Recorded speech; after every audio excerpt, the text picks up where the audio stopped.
Triste nouvelle pour la nation congolaise, le député national honoraire Zakari Badingila, plus connu sous le nom de Nemwandansemi, a tiré sa révérence ce mercredi 18 octobre 2023. Il est décédé de suite d'une longue maladie à Kinshasa. Et puis, la construction de nouvelles routes de la soie apporterait un nouvel élan à l'économie mondiale. Affirmation faite par le président chinois Xi Jinping lors de la célébration du 10e anniversaire de ces vastes projets chinois. Mesdames et messieurs, bonsoir. Et voilà le principal titre de cette grande édition d'information. Comme annoncé, le député honoraire Nemwandansemi est décédé ce mercredi 18 octobre à l'âge de 77 ans à Kinshasa. Leader de Boudoudia Mayala, cet acteur politique s'est battu depuis de longs mois contre la maladie. Selon plusieurs sources concordantes, Nemwandansemi a tiré sa révérence cet avant-midi. Quel est le parcours de ces guides spirituels? Élément de réponse dans ces récits de Patience Lokeke. Lorsque vous parcourez les frontières de la République démocratique Congo, toutes les frontières. De son vrai nom, Zakari Badingila, connu sous le nom de Nemwandansemi, le leader du mouvement politico-religieux Boudoudia Mayala a tiré sa révérence ce mercredi 18 octobre 2023 au centre Nganda Kinshasa à l'âge de 73 ans. Il est né en 1946 dans les territoires de Luozi, dans l'actuelle province du Congo central. L'ancien député, très connu pour son parcours tumultueux et ses positions controversées. En 1969, il créa une organisation culturelle. Le mouvement a gagné en visibilité et devient officiel en 1986. Réapparu en mai 2019, après son évasion spectaculaire de la prison centrale de Makala, après plusieurs arrestations sous Joseph Kabila. Nemwandansemi est sixième d'une famille de 7 enfants. À l'âge de 12 ans, il est amené à Léopoldville par M. Bakana Pierre, un proche de la famille. Élève à la Téné d'Ngiringiri, inscrit en maths physique. Après son baccalauréat, il est inscrit à l'université de Lovanium, actuelle université de Kinshasa, dans la faculté des sciences du département de la chimie. À la sortie de l'université, il deviendra professeur de chimie, physique, de mathématiques aux humanités scientifiques. Il dirigea dans les années 70, depuis l'Europe clandestinement, un mouvement en faveur d'Albert Ndélé après la mort de Joseph Kasavubu, où il signa des correspondances sous le nom de Monimambu. En 1986, il va fonder le Boudoudia Congo sous le nom de Nemwandansemi, une organisation mystique, et devient Longian Congo, qui veut dire grand maître de la sagesse Congo, où il prône la révalorisation de la culture Congo en général. Il a été tour à tour chef de laboratoire de chimie à l'office des routes, agent à l'Institut de médecine tropicale où il fut nommé chef des sections bactériologiques à l'hôpital de Mama-Yemo, aujourd'hui hôpital général de référence de Kinshasa.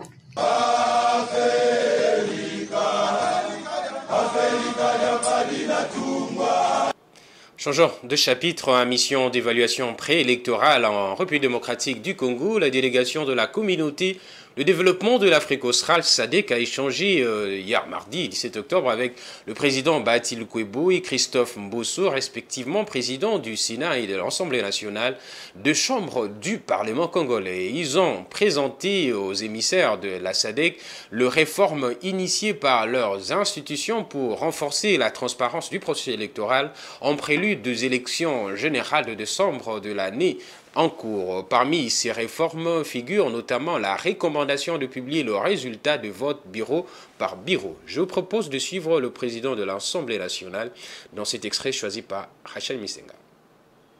Ils sont venus se rendre compte de l'évolution du processus électoral avant que la commission d'observateurs de la SADC arrive. Et l'Assemblée nationale a expliqué à la délégation de la SADC tout ce que nous avons fait pour que le processus arrive là où nous sommes arrivés. Nous leur avons dit déjà le nombre de candidatures. En plus d'autres explications nous avons données, mais nous avons insisté sur le fait que 25 000 candidats députés nationaux, 24 candidats présidents de la République. Ça signifie que le processus électoral est inclusif. Ceux qui n'ont pas voulu venir participer au processus, ils sont libres de rester. Mais que la CENI fait tout pour que les élections se tiennent le 20 décembre.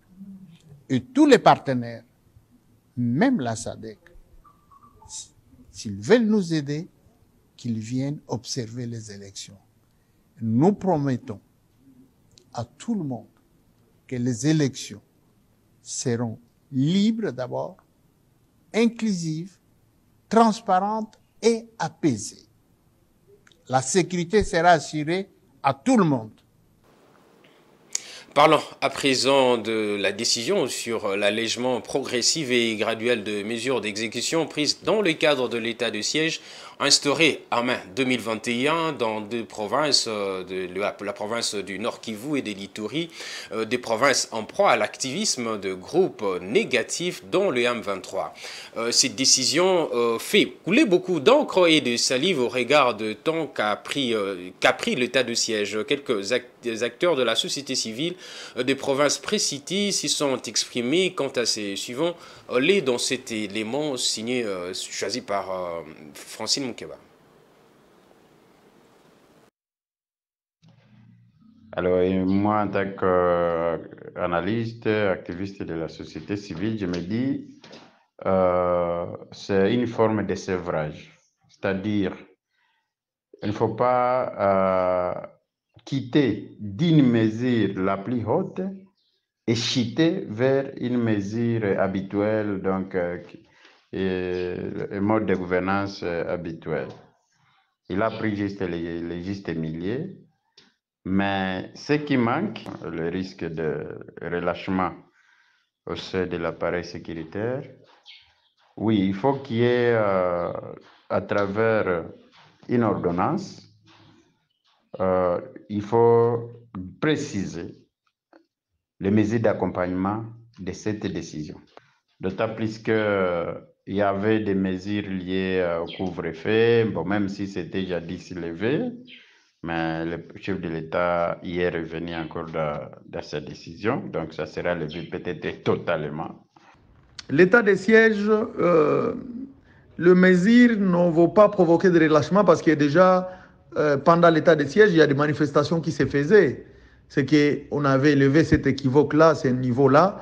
Et l'état de siège, il faut retenir que ce n'était pas quelque chose qui venait remplacer notre constitution ou retrancher le Nord Kivu et l'Ituri à ne plus appartenir à la République. Or, appartenir à la République, ça veut dire qu'on continue à respecter scrupuleusement les lois de la République qui émanent de la Constitution, entre l'article 23 et 26.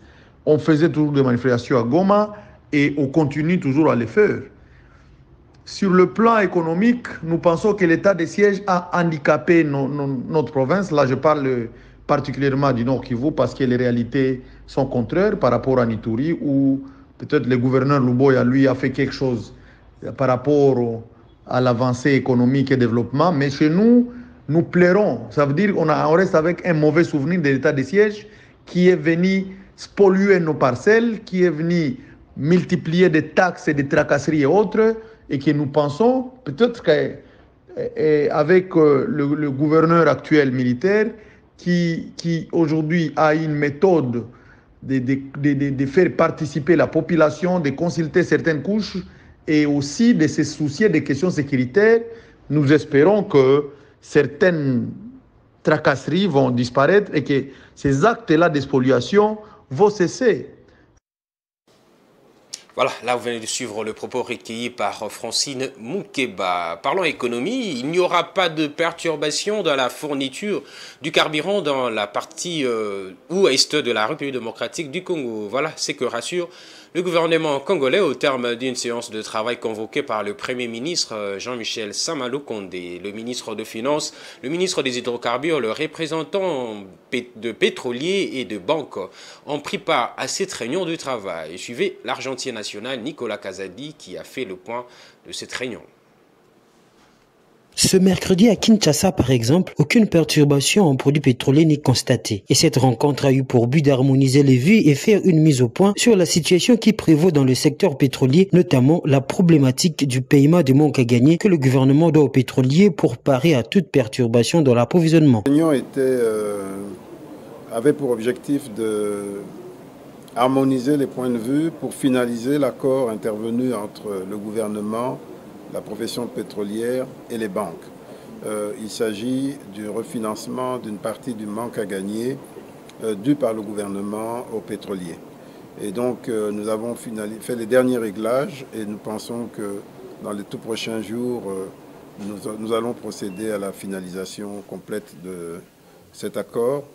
Et donc l'important était de rassurer toutes les parties et rassurer le public sur le fait que la question du paiement des manques à gagner est correctement gérée et que donc il n'y aura aucune perturbation dans l'approvisionnement en produits pétroliers. Dans une correspondance du 11 octobre dernier adressée au vice-premier ministre en charge de l'économie, les distributeurs de produits pétroliers avaient annoncé un plan de contingentement. Celui-ci est dû au fait que le gouvernement n'honore pas ses engagements de paiement de manque à gagner et la baisse du stock des produits imposés qu'ils adoptent dans les stations-service de ne travailler que de 7h à 17h à partir de ce mercredi. Grâce à cette rencontre avec le gouvernement, les pétroliers sont revenus à leur décision. Prenons une série de brèves. Le gouvernement de la République démocratique du Congo a mobilisé par le biais du ministère des Finances un montant total de 37,112 millions de dollars américains lors de l'adjudication de bons du Trésor en dollars américains du 10 octobre 2023. 3 soumissionnaires ont répondu à cette offre pour un taux de couverture de 46,39% du montant mis en adjudication au cours de cette séance qui était de l'ordre de 80 millions de dollars américains. Au cours de cette séance, le gouvernement congolais a maintenu le taux directeur à 11%, l'opération financière ayant une maturité de 6 mois. Les soumissionnaires vont recouvrer la totalité de leur soumission le 9 avril 2023. Et puis en sport, l'équipe du TP Mazembe s'est rendue en Tanzanie ce mercredi 18 octobre 2023 avec Airbus A220-300 de Air Tanzania pour jouer son match de African Football League face à l'Espérance de Tunis, un match qui a été délocalisé par la CAF. Selon certaines sources concordantes, le TP Mazembe aurait refusé de prendre l'avion de Rwandair affrété par la CAF pour joindre la Tanzanie et également préféré mettre le logo de Visite Saoudi en place de celui de Visite Rwanda qui est sponsor de la compétition. Cela est dû aux tensions qui existent entre les deux pays, la RDC et le Rwanda. L'information, c'est aussi au-delà des frontières de la RDC, place à la page internationale.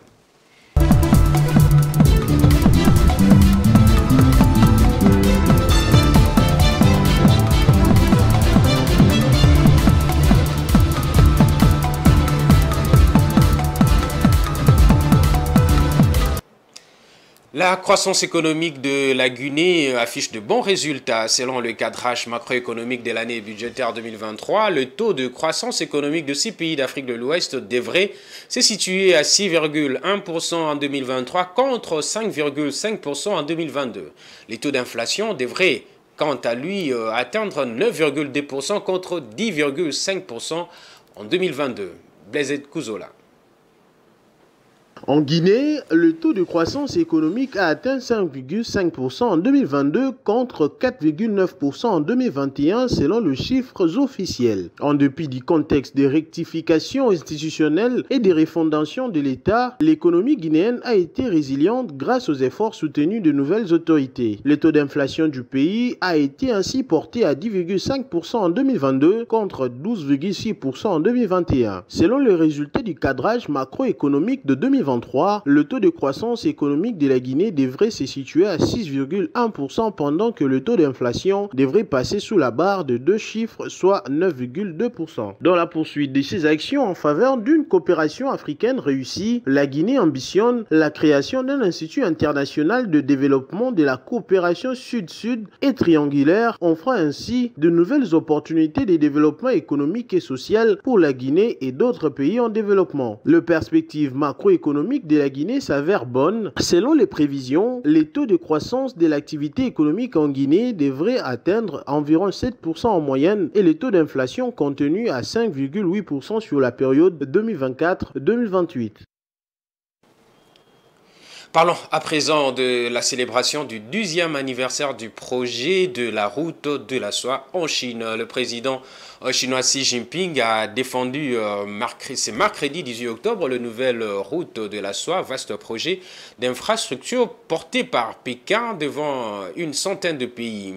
Le président chinois a affirmé que ces routes apporteraient un nouvel élan à l'économie mondiale. La Chine est donc disposée à approfondir la coopération avec le pays partenaire de ces projets, a rappelé Xi Jinping dans son discours devant une centaine de leaders mondiaux présents à cette grande cérémonie. Encore une fois, Blessed Kozola. La Chine est disposée à approfondir la coopération avec les partenaires du projet de la soie, a rappelé le président chinois dans son discours devant la centaine de leaders mondiaux présents. Par ailleurs, Xi Jinping s'est opposé aux sanctions unilatérales prises par l'Europe ou encore les États-Unis contre certains États, en ajoutant que son pays ne s'engagerait dans aucune confrontation idéologique, géopolitique ou confrontation de blocs. Les nouvelles routes de la soie visent à améliorer les liaisons commerciales entre l'Asie, l'Europe, l'Afrique et même au-delà par la construction de ports, voies ferrées, aéroports ou parcs industriels. Les projets ont déjà généré quelques 1900 milliards de dollars de contrats dans le monde, selon le gouvernement chinois. Pékin injectera plus de 100 milliards de dollars de nouveaux financements dans les nouvelles routes de la soie, a annoncé mercredi dernier le président chinois Xi Jinping lors d'un sommet à Pékin marquant le 10e anniversaire du vaste projet d'infrastructure. Voilà, c'est tout pour ce journal, mais avant de nous quitter, place au rappel de titres. Triste nouvelle pour la nation congolaise, le député national honoraire Zakari Badingila, plus connu sous le nom de Nemwandantsemi, a tiré sa révérence ce mercredi 18 octobre 2023. Leader du mouvement Boudou Diamayala, Nemwandantsemi est décédé des suites d'une longue maladie à Kinshasa. Et puis, on a parlé de la construction de nouvelles routes de la soie qui apporterait un nouvel élan à l'économie mondiale. C'est l'affirmation du président chinois Xi Jinping lors de la célébration du 10e anniversaire de ces vastes projets qui a déjà apporté à la Chine 1900 milliards de dollars américains. Pékin promet d'injecter encore 100 milliards de dollars américains. Voilà, c'est tout pour ces journaux. Mesdames et messieurs, merci pour votre aimable attention. Restez branchés sur le programme de Géopolis TV et à la prochaine.